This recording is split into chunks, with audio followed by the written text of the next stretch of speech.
నమస్తే బాబు, మీ పేరేంటిది? నా పేరు కూరేలు బాలరెడ్డి. కూరెలు బాలరెడ్డి. ఊరు? కొల్లూరు. పుల్లూరు.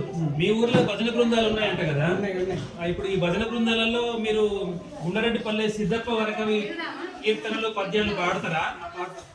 మీకు పద్యాలు కీర్తనలు వచ్చు? ఏ వయసు నుంచి పాడతారు? మేము 18 సంవత్సరాల నుంచి 18 ఏళ్ళ నుంచి పాడుతున్నాం.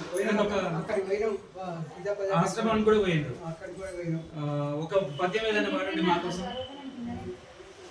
జగమంతరాజులే జయప్రదమనుంటే రాజులాగుని ఆడు రైతులెవరు అందరాచార్యులై ఆరగింపులు ఉంటే పురకావడి సూర్యుడెవరు అందరూ దాసులై అడుగదొచ్చిన వెనుక దానంబులెవ సద్మార్గులెవరు అందరారోగ్యులై ఆనందముగా ఉంటే పరమేశ్వరుని తరచు ప్రజలు ఎవరు ఎత్తు తత్తులు లేకున్న ఎట్లు యుగము నడువగలదిక తెరపండి నరులార మీరే వీనుడి మాయప్ప సిద్ధప్ప వీచుడప్ప కనుడి పరమప్ప కవి కుప్ప కనకమప్ప.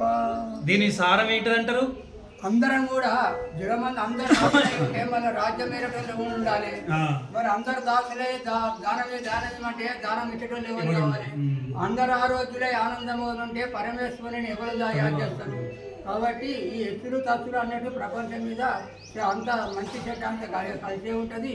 కాబట్టి ఇవన్నీ మంచి చెడ్డలు కలిసి ఉంటేనే అని అంటుంటే దీన్ని మంచిని వ్యాపింపజేసి చెడ్డను తగ్గించుకోవాలి అని చెప్పి ఇట్లా చెప్పుడు. ఇది ఇప్పుడు ఇది ప్రజల్లో వ్యాప్తి చెందితే దాని వల్ల ఉపయోగం ఏంటని అనుకుంటున్నారు? మన ఉపయోగం ఏంటంటే ఐదవ సంప్రదాయము గుర్తు చేసినట్టు అయింది.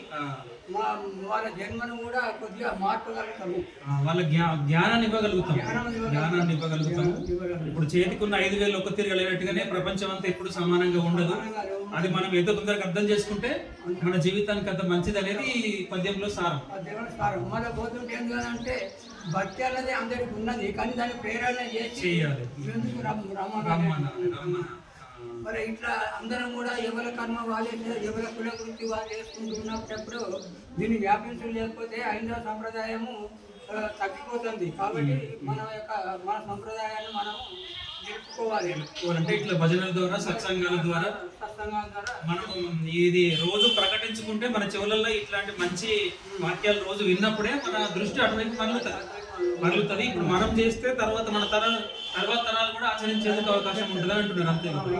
అంతే. ఇప్పుడు ఇదే మనం ఇస్తుంటే బాగా మన హిందూ సంప్రదాయంలో భారతము భాగవతము రామాయణము అని చెప్పుకుంటూ వస్తేనే కదా చెప్తున్నా కూడా కలియుగంలో పట్ల కృష్ణుడు కలియుగ అంతంలో పట్ల కృష్ణుడు వచ్చినప్పుడు మనకు జీవితం అర్జునుడు చెప్పిందంటే మన కొరకైనా చెప్పినప్పుడు ఇప్పుడు అది 18 అధ్యాయాలు చెప్పి 3 కర్మశటకాలను చెప్పి 6 కర్మశటకాలను చెప్పి 6 జ్ఞాన భక్తి శటకాలని చెప్పి 6 జ్ఞాన శటకాలని చెప్పాడు. దాని లోపల మొట్టమొదటి చెప్పిన కర్మశటకంలో పట్ల ఏ కర్మ చేయాలి అంటే శరీరంలో ఉన్నటువంటి ఇంద్రియాలు ఏ కర్మ చేయాలి అని చెప్పినప్పుడు ఎప్పుడు ఇట్లా 1వ అధ్యాయం నుంచి అర్జున విషాద యోగము, సాంఖ్యయోగము, కర్మయోగము, జ్ఞానయోగము, కర్మ సన్యాస యోగము, ఆత్మ సంయామ యోగము అనే 6 అధ్యాయాలుగా కర్మల గురించి చెప్పినప్పుడు ఎప్పుడు కర్మయోగంలో కూడా 3వ అధ్యాయంలో పట్ల 7వ శ్లోకం ఏం చెప్పింది? యతేంద్రియాని మానసాని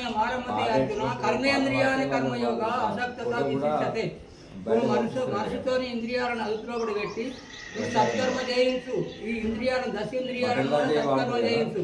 ఈ సత్కర్మ మళ్ళీ ఆ సత్కర్మ కూడా ఎక్కడ ఉండాలి? నిష్కామ కర్మ ఉండాలి. ఆ నిష్కామ కర్మ అనేటువంటి దాంతో మనం మానవ జన్మ వచ్చిందని స్వార్థకమైంది అని చెప్పి కృష్ణుడు అర్జునుడి నెపంగా మనకు చెప్పింది.